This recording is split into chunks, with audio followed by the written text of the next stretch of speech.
Okay, so here we are, back where we left off with the original animation, this one where the bottles just fly out, if you forgot already. Or maybe you are, it's a different day and you're continuing on with the tutorial, and you get a pass for forgetting. But this is where we left off with this animation. It's nice. Yeah, we're not going to mess with that anymore. We're going to move on to the next animation, which is going to be where the bottles are kind of floating midair, rotating, showing the label off a little bit, displaying some of that spot gloss texture we worked to create on the label. So yeah, this one should be pretty fun, pretty simple. So let's go ahead and get started with that one.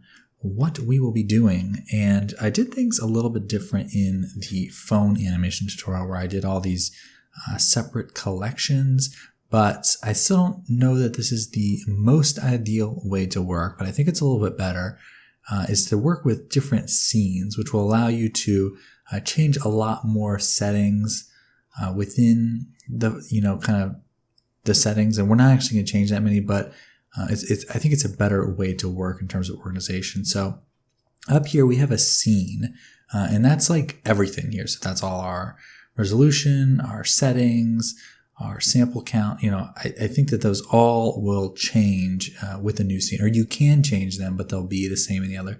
So for this first scene, let's just call that flip out or something like that.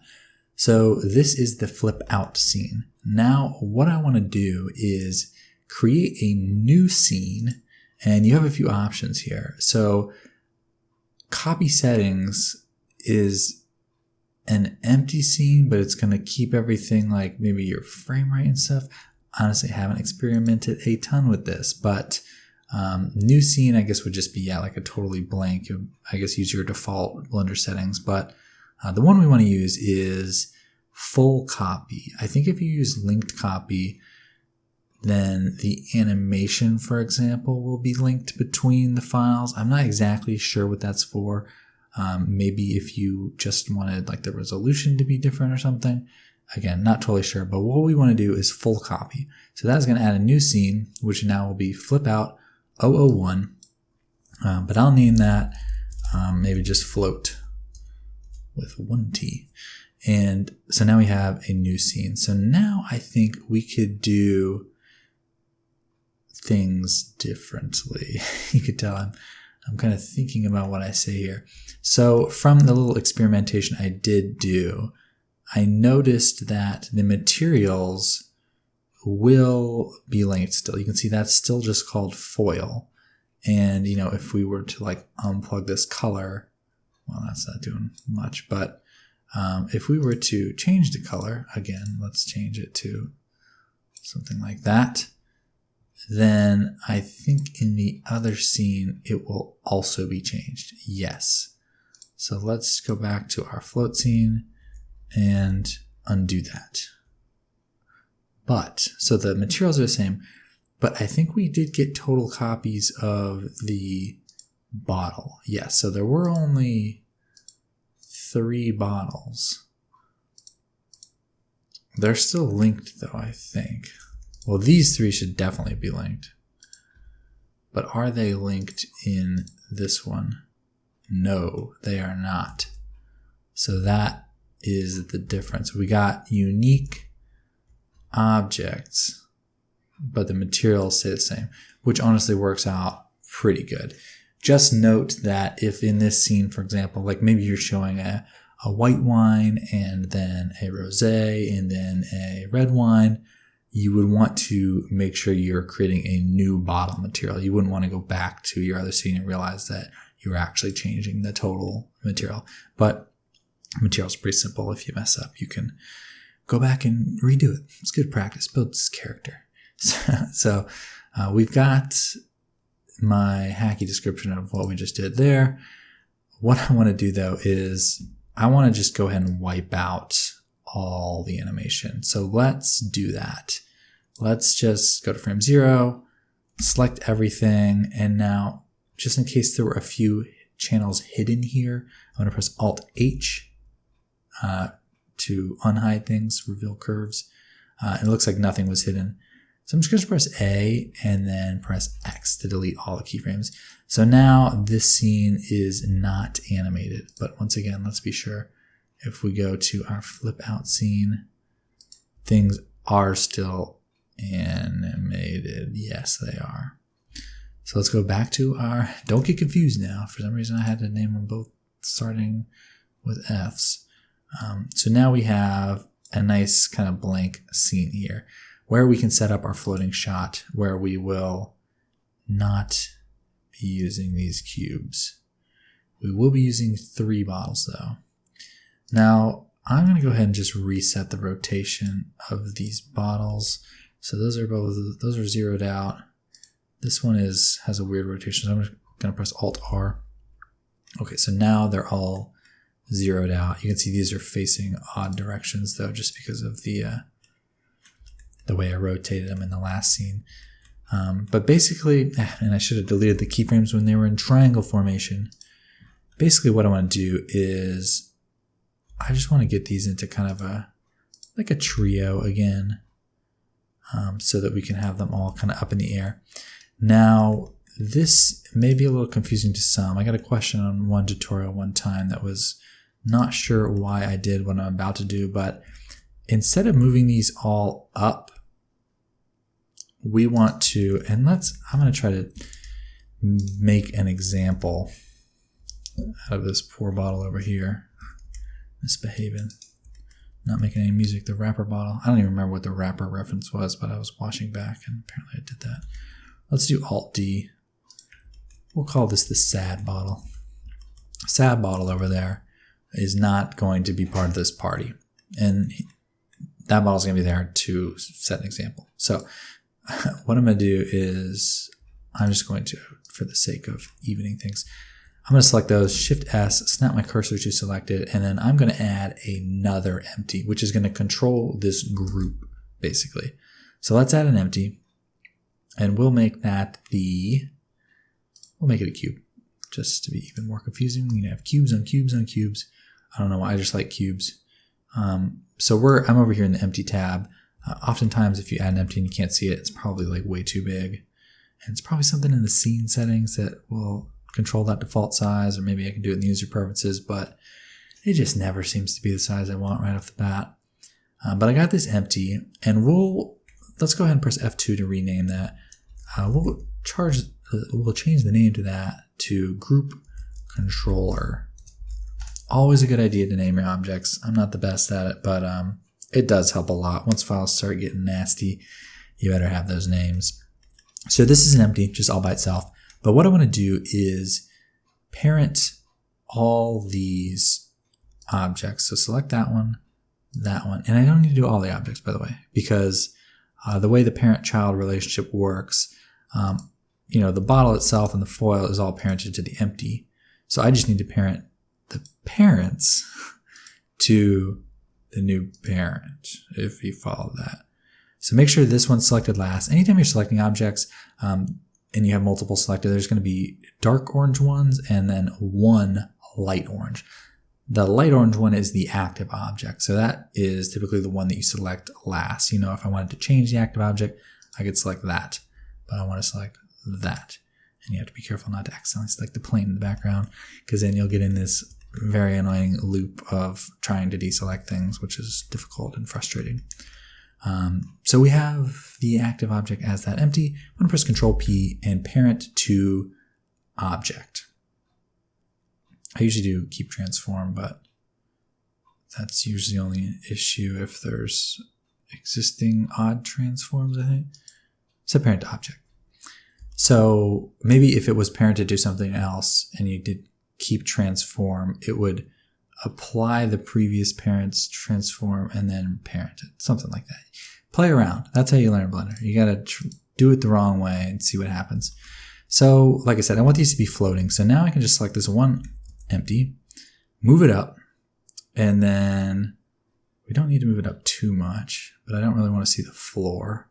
So let's just move it to there. And then let's just kind of put it on an angle, maybe like something like that. I want to get it as close to my regular. I don't want to have to change the lighting any more than I need to. I can already see, this lamp, for example, is going to have to come up. We'll set this up more in the camera view, but just going to go ahead and make that change while I'm looking at it. Okay, so the reason, we'll go ahead and do a little bit of the animation first. So let's get our camera set up. I'll move the camera maybe a little bit for this one, but the camera's going to be mostly static. So I'm just moving my camera up on the Z location here.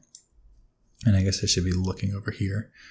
And just going to get that to a nice place where I like it, which is not quite there. So now I did end up kind of cutting off the shot. I did render an entire 1920 by 1080 frame because I wasn't sure exactly what I was going to do. So if you've got the horsepower in your computer to render more than you need, always a good idea, because then you have a little more freedom when you're editing the video at the end. But technically, if you really want to copy exactly what I did, we don't need to render this whole thing. So you could change your resolution to 1920 divided by 3 times 2. And that's technically all I actually rendered, which maybe is a good idea. Should we do that? No, I'm not going to do that because I want to show you how I actually set it up, which was to render the whole thing. So, and then if you need those frames for something else, maybe the client's like, hey, can you make us a holiday ad? Then you can be like, oh, sure, perfect. And you just take the shot with this extra space and you're right, freaking 10% off for the holidays, you filthy animal. And you call it a day. So we'll leave that like this. And now I'm just kind of moving my camera around. I want to get a nice shot. But now I want these all to be parallel with each other, but maybe offset a little bit. So I want this to move down, and that's the Z axis, technically. So press G and Z, but that's not what I want. But that is its world space orientation, but its local space, if we ignore the rotation that's applied from this, is different. So if we drag this Z, that's going the direction we want. You can also do that by pressing G, Z, and then Z one more time. And now I'll adjust the local rotation, if that makes sense. So, we'll just put that to, I don't know, somewhere like this. So this is where my example comes into play, I think. So if we were to just do this, and it'd be the same with multiple objects. Maybe I should use multiple to show the example. Again, we're doing extra credit here, guys. We are doing more than we need to show you how to do this animation. I don't want to zoom through it. I want to teach you. I want you to learn Blender. So GZ, and then, say we wanted to do that RZ, and then we wanted to kind of tilt it. So you can already see the problem. Wanted to tilt it a little bit that way. Okay, great. So now we want to slide them. So we'll do G and Z, but that's going to go up and down. Okay, well, let's try the local rotation. G, Z, Z. Wait a minute. That wasn't supposed to happen. Maybe it's if we wanted to R, Z, Z. No, wait a minute. Why is that working correctly? Maybe it's like G, Shift, Z, Z. I don't know. Okay, I'm not going to waste too much time trying to explain it, but I want these all to stay together. Maybe it's like if you wanted to rotate them all together. R, Z, Z. Because then it's changing all those values. R, Z, Z. Okay, wait, this is it. So I want to, that's what it is. Okay. Just before I gave up. So I want to rotate these bottles because it's going to look cool. And why else do you do freaking anything in Blender? Because it looks cool. So I want to rotate these bottles. And let's go ahead, maybe at the end of the animation, I want this to be pointing up into the sun or whatever lamps are up there. So that's going to be something like that. So let's insert a keyframe. And then at the, why is that so strong? Maybe I'll turn that down a little bit.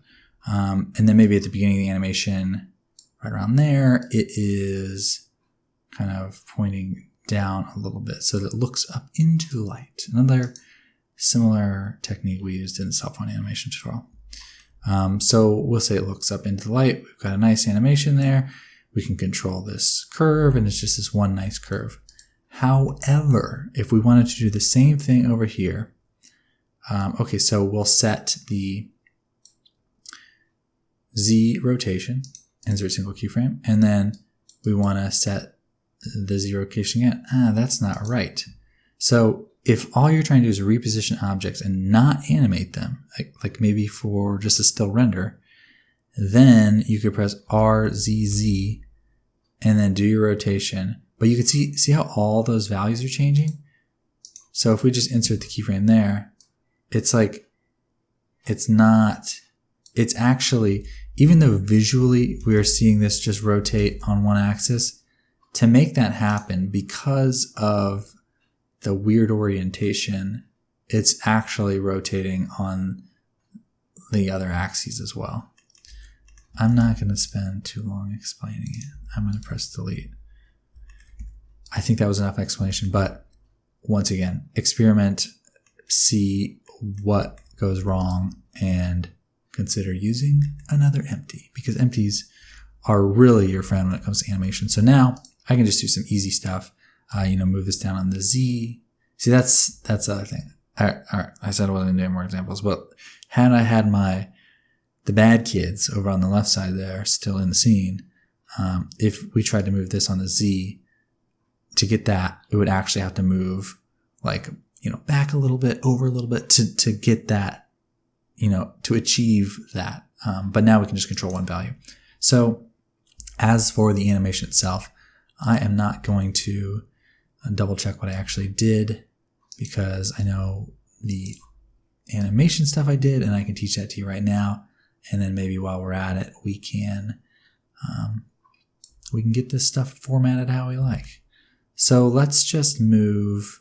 I think what I did is just so I typically like to get things to the place I want them sort of in the middle. So if you want it framed perfectly at the very end, then that means there's only one good frame at the very end. If you want it framed perfectly at the beginning, then it starts off perfect, but by the time people's eyes settle down, the shot isn't what you wanted. So, somewhere in the middle of the animation, or maybe a little towards the end, is kind of where I want it, to the ideal place. So, I don't want to necessarily insert a keyframe there. You could do that and do the trick from before where we adjust the curve, but I'm just going to move the keyframe in the graph editor and just get that kind of pointing, upwards a little bit. So I know that around that frame, it's in a good place, and then sure, it goes a little bit past it. Now for the sake of, I'm going to make this a linear animation. I want this is, kind of get into the psychology a little bit, but when the animation is just linear and has a static motion, it kind of has a feeling that it has been moving, like it's just floating in space, and you're kind of just observing it. You didn't see it start. You don't really see it finish. It just kind of, I don't know. I should write a book about it or something. It just feels better. So we're going to do, for this shot, everything is going to be a linear animation so that it's just nice and static. The other advantage here is that it's very easy. So I'm just going to press A, press T, and set that to linear. So now, let's pause this. So now we just get that nice rotation there. Now to make this whole thing a little bit more dynamic, I'm going to rotate this one the other way. So maybe that one starts right there, insert single keyframe on the Z rotation, and then it finishes, right. I don't want that to quite see the red because I don't want to take too much attention from the main bottle. Insert a single keyframe.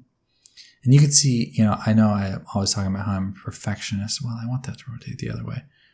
Maybe it finishes, and in the background you can kind of see the fine blend.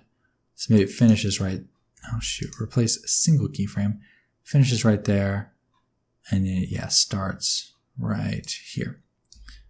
So I forgot what I was just saying, but yeah, I don't want to see the red too much because I'm worried that would take too much attention away from the main bottle, which is kind of my foreground. The idea of this shot is just that it's kind of, it's just a close-up of the label, a nice detail of the work we put into our label material and that fine label that Kieran designed. So those are rotating nicely, and I'm just going to wait till the end and set them all to linear at once, so fear not. So that's rotating out. Maybe the other one rotates the other way. So what would that be like that? Insert single keyframe. So that one's going out, that one's going out, and that one's going whatever way that is. That way. It's going that way. Counterclockwise, I believe, is what we'd call that. So that's cool. Now, maybe for another little bit of excitement, I'll have this, start maybe kind of barely out of frame. This is another thing you want to avoid when it comes to framing things. You don't want any like really tight things there. You want to be a little more intentional, where things are maybe overlapping slightly. Now I realize since this is an animation, there may be a part where that does cross through. So maybe we actually have it start just barely off, and then it finishes up a little bit. Now, these can be very subtle. I mean, I know 150 frames, 5 seconds seems like a long time, but it's really not. If you want this to be smooth, and we can go and set that to linear just so we can watch it. If you want it to be really steady, do not move it too much. I mean, be very subtle here. So you can see, this does come to right that weird, intersection. So, I mean, do we want that? Do we not want that? I think it's okay. Maybe with the camera, we'll adjust that very slightly. I guess we should have our camera set up. I guess we need to do, it's a good idea to pick what you want to do first, what's more important, which I'm not doing right now. Maybe this bottle is a little bit further away. Might look nice. So we can do that by, I think this is another advantage of the empty situation. Maybe not. I really proved myself wrong earlier, so I'm careful now.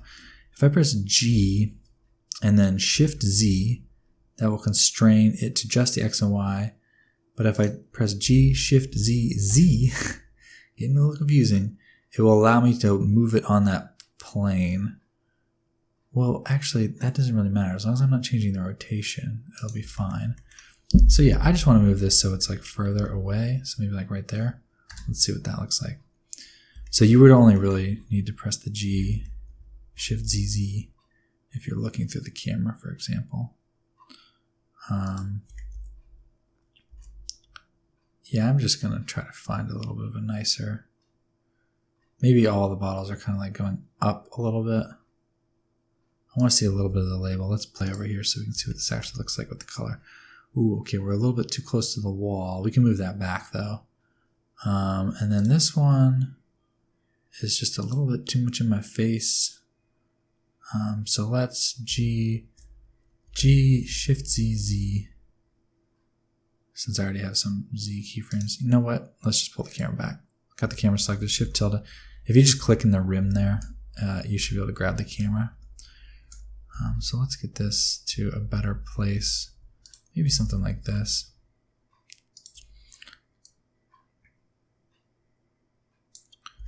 I'm going to kind of go to right there. Maybe this whole thing. Empty. Just moving my empty around a little bit. And let's move all this back a little bit. GY. Just to get things a little bit further away from the wall there. Okay, I think that that's looking a bit better. Now, maybe this one. I should totally just look at my animation, copy it. But that's no fun. I think it looks pretty good like that. Maybe this one kind of comes up a little bit. Ooh, maybe down. Does that look good? Do it however you want, really. The choice is yours. Get it framed beautifully. Okay, maybe it's silly that these aren't closer. I'm going back and forth on things. But that's what it takes. That's my like line that I use. If you want to have good animation, you gotta just tick longer. Builds character. That's just my go-to reasoning for why. Can't make up my mind. Alright. That's perfectly fine. That works good. We've got the rotation set. Let's give this some Z location. Let's have this bad boy rocket upwards. Maybe the background one moves a little bit faster or something. It starts off down here. Insert single keyframe. Boo, rocket to the moon. Now let's give this one a little Z location too. Maybe this one finishes right around there. Insert single keyframe. We got kind of a nice little line there. A little bit of an interesting composition. And then maybe at the beginning it's like totally out of frame. All right, now I'm going to select everything and then A and then T and set the keyframe interpolation to linear. And let's pause this and play this through. So now we kind of have this nice, interesting rotation going on. Now I don't like the way this label is showing. They're all showing the cube at the same time, which I want it to be a little more interesting. Maybe, so I like that this one reveals the title at the end. But I'm going to take the cheap way out here, RZZ, and just kind of move that so that at the end we get that, kind of reveals that fine blend. You want to think about where people's eyes are going. So obviously I want this to be the focus, and then that will kind of come into the light, which will pull a little bit of attention. You can see right there dark, and we need to still adjust the lighting a little bit, but that'll kind of come into... not come into the light. We need to add a light there. Let's go ahead and do that. Let's just change this to a disk. Shift Z. And we just need to find that reflection. Maybe we change it into a square. Area 003. Okay, so that's a square. I'm going to save. Okay, so that is, yes, I want it saved. Shot 2. Let's save. And I want to see flip out. Did that change that one to a square? Okay, no, that one is still a disk, which I like. I didn't want to change it in the other one. You never know. You might have to go back to your other scenes. So it's a good idea to keep them separate. And of course, you can always save new sets of files. Now this can be kind of tricky finding where your reflections are. Obviously on a super reflective object, it's easier, like the bottle we have as a good reference there, but I want to get this reflection where it's kind of not so hot on the actual object, but we get a nice kind of bounce off. And the way to kind of figure out where that reflection is, just imagine a baseball or some object shooting out of here and then hitting right where we want to hit, and then where would it bounce is kind of how you find where that reflection should go. So I think I need to just turn this power way down. Basically, I just want to get a good reflection. Where does it go? And I guess, yeah, technically we can see it in the... I think there we have it. Oh gosh, we're way over there. Okay. Let's press Alt-R to make that straight down. And then if you want to still get that reflection, but you don't want it on your object too much, sometimes what you can do is just move it way far away where it'll catch the label there. There we go. Because it reflects a lot brighter than it goes onto this like paper material. So I think that's good. Let's take a look at that. So it's kind of dark there. You don't really notice it. But then as this turns up into the light, you get that really nice highlight pulling your attention. And yeah, okay, we've got it there too. Now this bump map, I am going to change this. I'm going to bring it down a little bit. So let's maybe pull that strength down to something like that, just a little bit. Okay, that looks fine. Now this, if you still want that nice vignette, maybe you would want to kind of pull this over so it's more like, I guess it's still kind of right behind it there. But you know, you could pull that over maybe, and you get a nice gradient from left to right to left, whichever way you look at it. But I think I'll kind of just leave that behind my camera so that we've got it, you know, the color's starting to fade out here on the right side, but we've still got it nice and hot behind. And maybe this size actually comes up a little bit so that we can get our nice rim light. You can see we're getting it right there, just a tad. You know, you can kind of pull that up. You also add a second point lamp if you really want to, but I think that's working for me. I'm getting a slight rim light there. Yeah, that's looking pretty good. So that looks good. Are we all set with this one? Got a nice rotation. Now I might want to add in, maybe this needs to kind of come. I want to create that nice line I had before. So maybe let's just pull this lamp up. There we go. Yeah, so let's just move this. Right. Yeah, just kind of that nice line on the right side. Or the left side there. That looks good. And now what is that reflection? Is that this one? Gosh, I'm not loving where that is placed.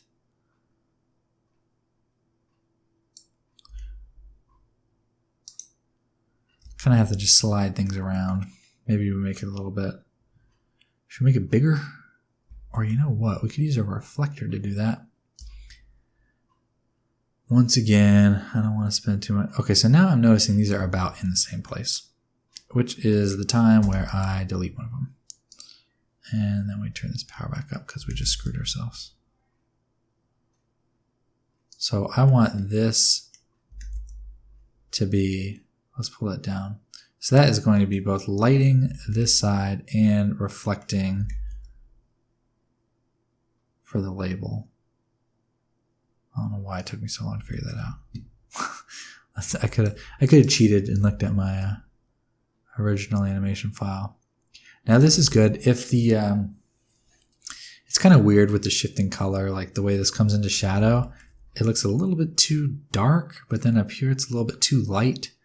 So you just kind of have to find a nice balance, and some of that can come down to like, you know, for one, just your preference, but you know, you could do some trickery to kind of get the colors exactly how you want them, but I think for me this is pretty good. Let's leave that as I continue messing with it. Okay, that is fine. Bottom looking a little dark. Let's add another light, and let's just kind of press R twice to free rotate. And you know, maybe this is going to be, I just want a little bit of interest on the underside there. Not so much that it's distracting, but you know, could this be a disc, for example? Bigger, smaller. Smaller is going to give us kind of some sharper reflections. I think something like that's fine. Maybe this can get a little bit of its own rim light, kind of coming over here. Yeah, I think that looks better. So just kind of moving that. You know, again, don't be afraid to kind of turn off the light and see what it's doing. I think that looks nice. It's blowing out my side a little bit, but not so much that I hate it. We can just pull the power down a little bit so that we've still got the nice reflection, but it's not actually adding too much light to the scene. And then similarly, the reflector to kind of work with our new camera setup, you might want to just move that up a little bit. Just make sure you don't accidentally intersect your mesh, because even though it's hidden, it will start to block out lights and things like that. So we can just kind of pull this over to a nice new place, which is going to be, for me, right about there. I think that looks okay. So let's take a look at this. A little dark at the first part there. Not too bad, though. because then you get that really nice, bam, get that glossiness, looking super sweet. So think about things like that. Think about where your eyes are going. You know, maybe at the beginning, it's dark, you're kind of discovering the scene, and the red quickly becomes kind of in your main view. And then you see that shininess. And then coming out of the bottom, you've got the name right there, Fine Blend. And in this scene, I will do a little bit of depth of field just to make things pop a little bit more. The way I'm going to do that is, and let's just to add a little bit of more 3D-ness to this, let's add just a small amount of camera animation. So let's have it end. Now, when I'm working with linear animation, I'm not too worried about inserting all the keyframes. So let's just insert keyframes and insert keyframes, because I don't need to mess with the curves. It's just linear. So we're just gonna put the camera about where we like it, and then maybe over here, Shift tilde. We're just gonna kind of look down ever so slightly, not getting too close over there. Insert keyframes, and now T and set that to linear. And now let's see. So now the camera's moving a little bit, and that'll just add, an extra very little bit of depth. You can see if we zoom out here, this is how much the camera's moving. Very slightly. And just the differences between the movement of the camera and the depth and the way those wine bottles are moving, it's just going to add a very slight little bit of motion, which you might think you don't notice, but your brain will really put the picture together when it sees slight things like that. Your brain is very good at calculating depth. So, having something like that is just a little bit of extra candy for your brain. Now, I'm not liking how high up this bottle is. Maybe this comes down just a little bit. And now I can do this in this here. So this is, boop, boop, boop, that's the rotation. Here's the location. I want it to end more like that, which means it starts. So that one's coming down now. I don't want it to start so high. I'm just gonna, got the wrong one. GY, something like that. That's looking cool. It's a little bit faster, I think, than the one I did, but you guys get the point. You can play with that. I encourage you to do so. Play with that longer. Get the shot exactly how you like it, and then you can move on to rendering it. And the next parts, of course, and this is all a little bit too far over if I'm going to cut that off. So maybe the camera starts off right there. Replace keyframes, ends right there. Mess with these shots too much, you're going to mess up the hard work you did. Okay. I think that's looking dandy. A little bit extra motion compared to the last one, but I think we're in good shape. So we're going to call it with that. Oh yeah, I did want to do a little bit of depth of field. So the fastest way to do that, I think, is going to be to, let's just add in an empty, which is going to go to my cursor, which is in a fine place, doesn't matter too much. For focuses, that's what I'm doing. I'm adding an empty, that's going to be my focus. I like to use spheres. It's weird, I have just these, like, for certain things, I always use the same shape empty. I guess that's not a bad idea, because then you can remember. So that empty I like to name focus, and then I will click on the camera. I will turn on depth of field, and then you can either click and click, or since we named it, we can just type in focus and it'll be right there. So now the camera is focused on this. And since we have limits turned on, viewport display limits, we can see this big yellow plus sign is kind of where the focus is. So you can see that moves as we move the empty. Now we're not seeing any depth of field over here, for one, because our render is paused. There's the depth of field. To make sure depth of field is working, you can turn the f-stop really low, and that'll make things crazy blurry. Now for this shot, if you want to do something like that, you can, but with great power comes great responsibility. Don't overdo depth of field. That was another early tutorial I did. That's how to use depth of field. Depth of field is great though. I mean, for something like this to really make that front bottle pop, depth of field is going to be great. Now with the longer focal length like we have, this f-stop needs to come up really high. I don't know a ton about like f-stop and stuff in the real world of photography, but I know for me, for this scene, the f-stop needs to be pretty high to keep the, oh gosh, what is going on?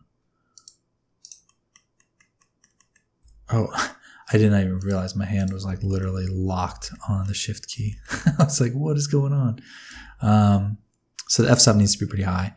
We just want, we want this to be blurry, but not so blurry that we can't read, the label, for example. So we could maybe even turn that up a little bit more, something like that. Now you may need to animate the empty depending on, if you really want to, you could shift the focus.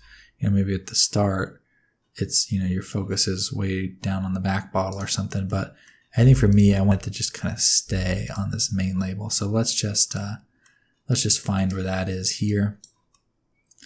And yeah, just kind of on the surface of the label. It's about where I want to be looking, maybe right there. And then similarly, since we're doing linear animation, I'll just insert all those keyframes. And then down here on 150, I think that's still in a perfectly fine place. But maybe, you could have it jump down to that one or something. We'll do that in the next shot. I think a little bit more depth of field as we pan across that shot. So inserting keyframes there just so that our empty, and let's press T up here to set that to linear, just so that our empty moves with everything. So the empty has a little bit of movement. Our focus shifts slightly. Could be interesting. We'll see. But that is about it for the second shot. Don't think I'm missing anything there. Oh, there was a little cube, which I could show you real quick. You could set that up. I'll press Control S to save. You could set that up just as another, sometimes I'll do this, just press Shift T X, just kind of set up another scene right here off to the side, and you can render them all together. I'm just going to eyeball this down into the place. GZ, put that right about there. Maybe add a slight bit of bevel to it. Bevel, that's way more than a slight bit. Something like that. And then segments. Good, RZ. And then let's just press, let's do Shift D. Now I can automatically have a empty setup with the focus if I copy both these together. So let's press Shift D, X, and slide this over. And then I will, since I press Shift D, it should not have carried over the animation data. So X, delete keyframes. And yes, that one still has the keyframes. The empty, also let's delete the keyframes. So now we have this kind of second shot over here. So you would want to render this out, and then you could like switch your camera. Now be careful with this. If you have some if you've been very cautious with your reflections, obviously having an entire another scene over here, that could be reflected, but not gonna lie, this is something I do often to just keep my files a little more organized, keep things tight, is just set up literally like another scene right next to it. And you could do this whole scene thing. I guess that's probably the way to do it, but this is just another way to go about things. So I want this to be focused right there on the corner of the cube. And then for this shot, let's do Control 0. Obviously it's way too dark over here. So let's just bring over some lights, Shift D, X, a little bit of light on the top. Let's go ahead and copy this. This should totally just be another scene, so I don't have to do this. But whatever, Derek, you made the decision. Also, this is too big. Now I have to move this down. Too big in relation to the backdrop. Move this out. Let's get this camera in place. Now for this one, I will just render it as the third. I didn't want this to be a whole thing. You could have it be a whole shot if you want, but let's just do the 1920 divided by 3, which will give us 640. And then I'm just going to zoom in and just kind of create, oh geez, we got our clipping going on there. Let's pull the clip all the way in so we can get real close. And then let's be design snobs here. Let's turn on our center, or let's do our thirds. And let's have this camera start here on that point, because man, we are so snarky designers.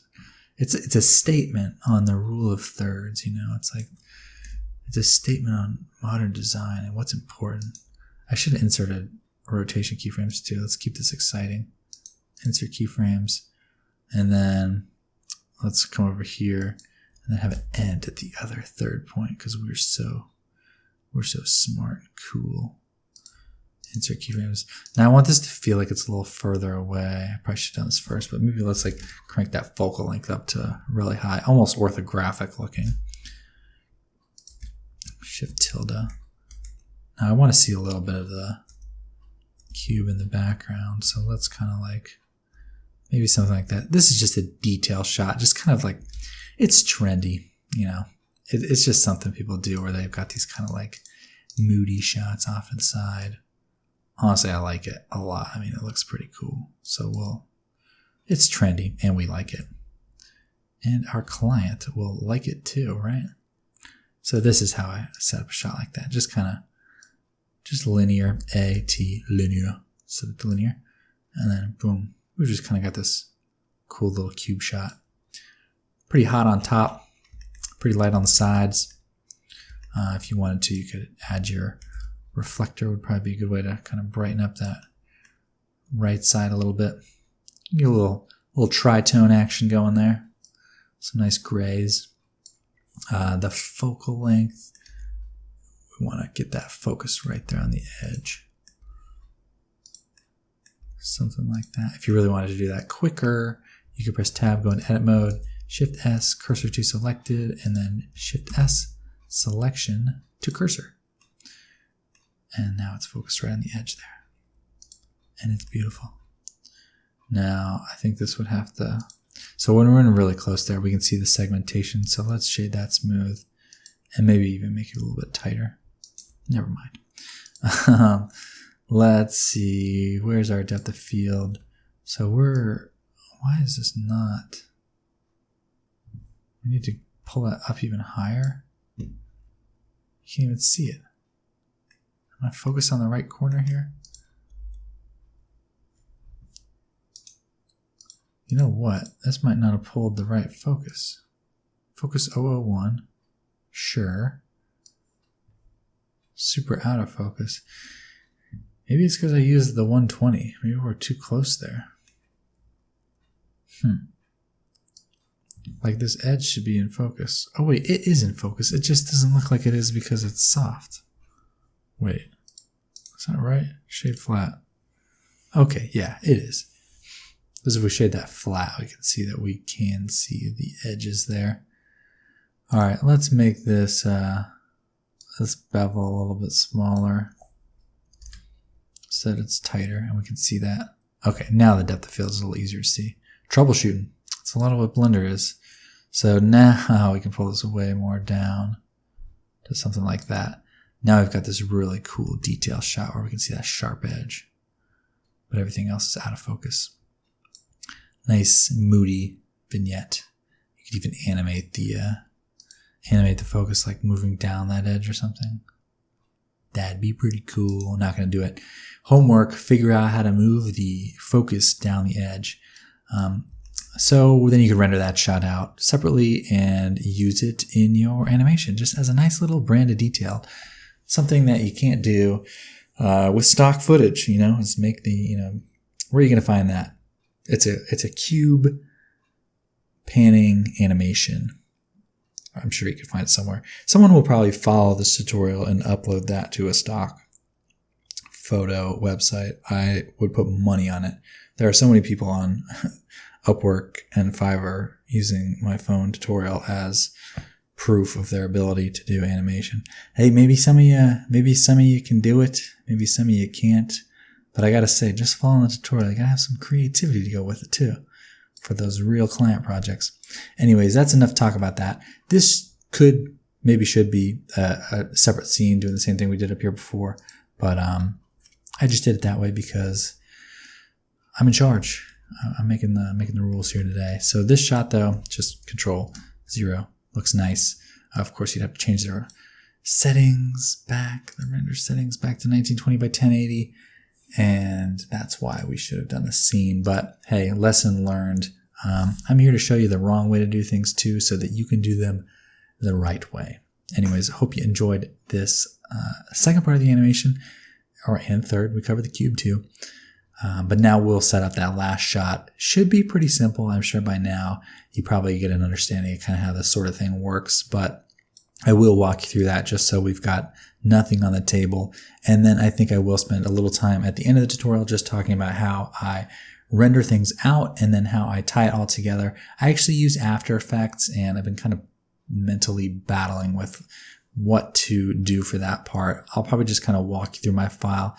Most of what I do is very basic. You probably could do it in the Blender Video Sequence Editor, but if you're someone who's following this course, it's not unlikely that you don't already have a little bit of experience, maybe even with After Effects, or maybe you have a Creative Cloud subscription.